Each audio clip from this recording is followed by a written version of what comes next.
Hi everyone and welcome back to my channel. If you're new here, my name is Carla and I make videos about how I show up for myself in hopes of inspiring you to do the same. By showing up for myself, I managed to transform my entire life. It is a motto that I lived by and it helped me to lose over half my original body weight, completely overhaul my mental health, change careers and change every single aspect of my life. In today's video, I'm going to be chatting to you about this insidious little cycle that not many of us know about. And I think when I learned about it, it was one of the things that helped me to understand my behaviors and to change them. And that is the self-sabotage cycle.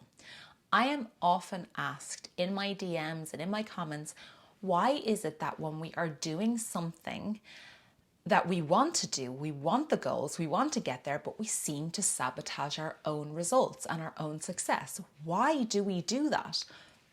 And I have one option that I'm going to chat with you today. And let me know down in the comments down below if you'd like me to talk a little bit more about sabotage and self-sabotage and kind of how it might manifest in different ways. Today, we are specifically going to be talking about the self-sabotage cycle. So, let's have a little look at this cycle. I'm going to use weight loss as the example because that is that's the example that I know that I had to overcome, but it can happen with many different things. You're living your life, you feel like you're overweight, or I did. I felt like I was overweight. I wasn't happy with the way I was living my life, and I had a moment of clarity, motivation, inspiration, desperation, something that triggered me to change. I was very uncomfortable, but comfortable in my discomfort, if that makes sense. So it was, I didn't think I was able to make a change. So that's my stance. That's our top of our cycle. This is the first thing that happens. So we're feeling, a certain type of way about ourselves. We're feeling, not so great, but we're kind of feel stuck. A moment, a trigger of clarity, inspiration, desperation, transformation, whatever it is, comes upon us and we want to make a change. And so we move towards the next stage, which is making that change. That is the action that we are doing to help us to change. And for me, that action came in the form of therapy. It came in the form of eating a plant-based diet, doing the Body Slims program, walking 1 hour a day, and intermittent fasting. So that was the actions that I started to take. And when you start to do actions on a continuous basis, as we know, the secret to getting anything that you want in life is to do it consistently taking one step every day towards a goal. And so you're continuing along, you're doing the things and you start to get results. So we've gone from being triggered, being in our, uncomfortable state.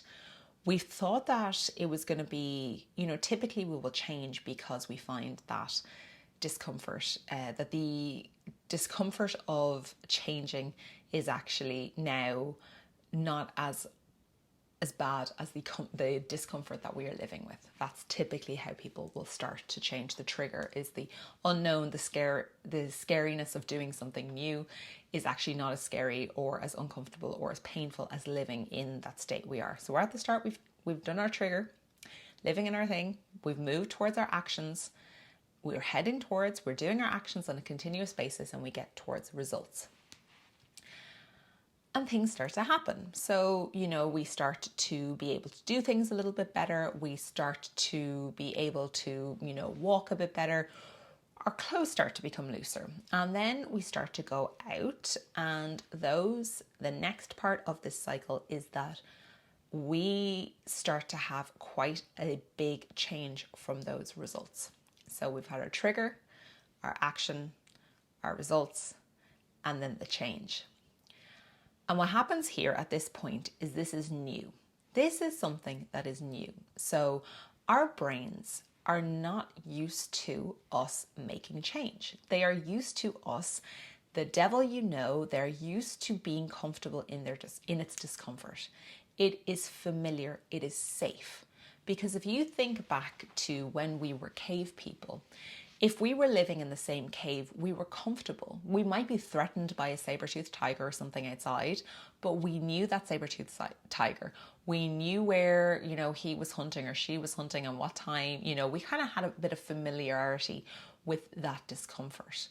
We didn't love the cave, but we didn't know what was outside, what was going on in the next cave. And maybe the next cave was the most wonderful cave on earth. But we didn't really know if we could get past that tiger. And this is where this comes in. This is the tiger. So our brains are wired biologically to not like change. It's just the way we are, because it is coming down to our primordial essence of who we are.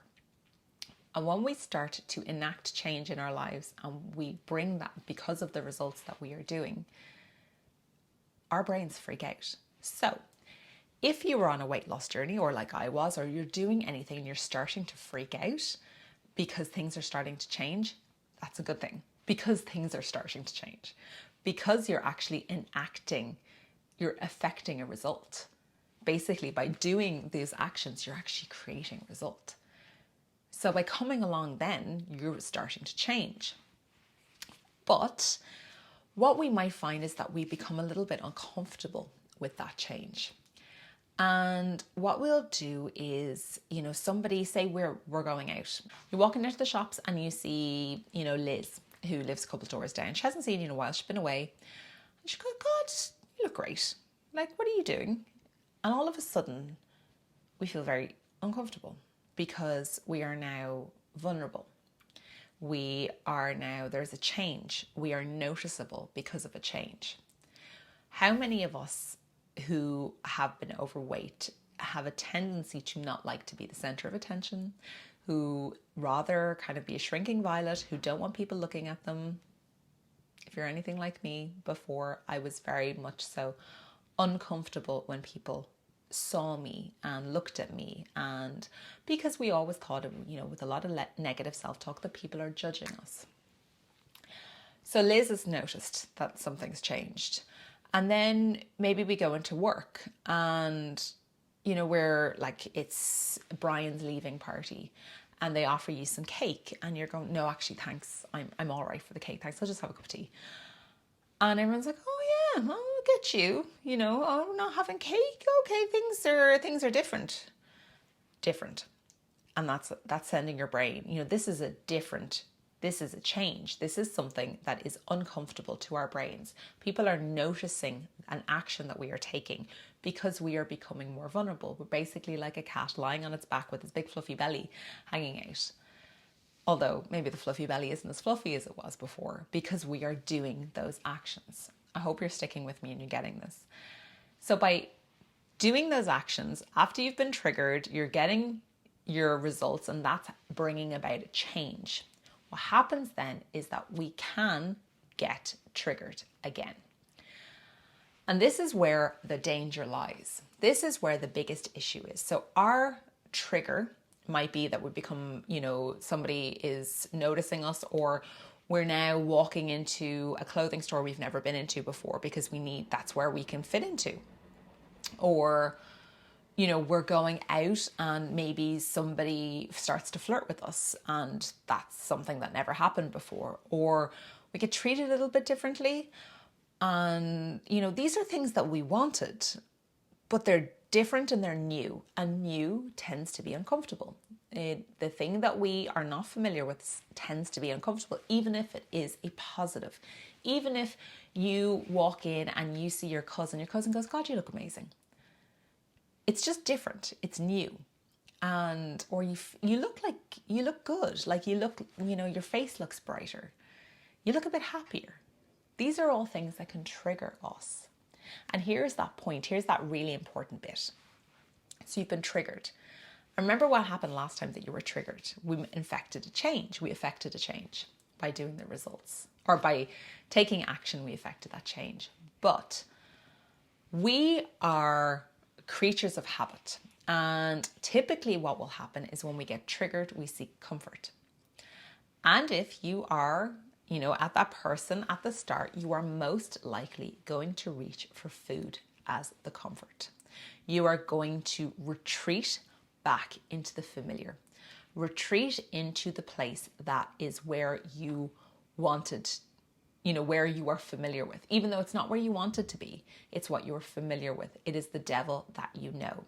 Because, Liz and Brian and all these people who are noticing, and, that woman or that man who started flirting with you in the bar, or, the clerk in the mall who noticed you and treated you a bit differently, but never noticed you before. They are all triggers as well. They are new, they are uncomfortable in a way. But if you stick with that, if you don't allow that trigger to overtake you and to rule you, you can continue on doing your actions, getting your results, and eventually those changes and those behaviors from other people and from yourself and the way you treat yourself will become your new comfort. And your new comfort is a positive comfort as opposed to being an uncomfort or discomfort. This is where a lot of us end up repeating that cycle. We end up continuing, going back, getting up to being triggered, being triggered by something negative, ending up in our familiar habit of eating or overeating, or, not going on not doing the exercise thing. It gets a bit hard. It's uncomfortable. We don't like it. So we go back and we just, I know it's fine. I'll just sit on the couch. But if you want something, if you want a goal, if you want to achieve something, the beauty about this is when you go through, when you allow yourself to sit in that discomfort, that new discomfort, and get to know it and get to be okay with it, that discomfort will turn into your comfort. It will become your new reality. It will become your new normal, and you will be okay with it. And you will have done the thing that has kicked you off that hamster wheel. You will do that thing that has allowed you to break that cycle that you have repeated day and day and week and month and year for ages. If you can just sit with that discomfort when those changes happen, that's it. That's the secret to the self-sabotage cycle.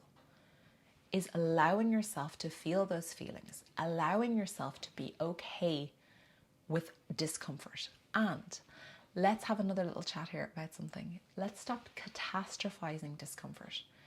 It is not physical pain. It is uncomfortable.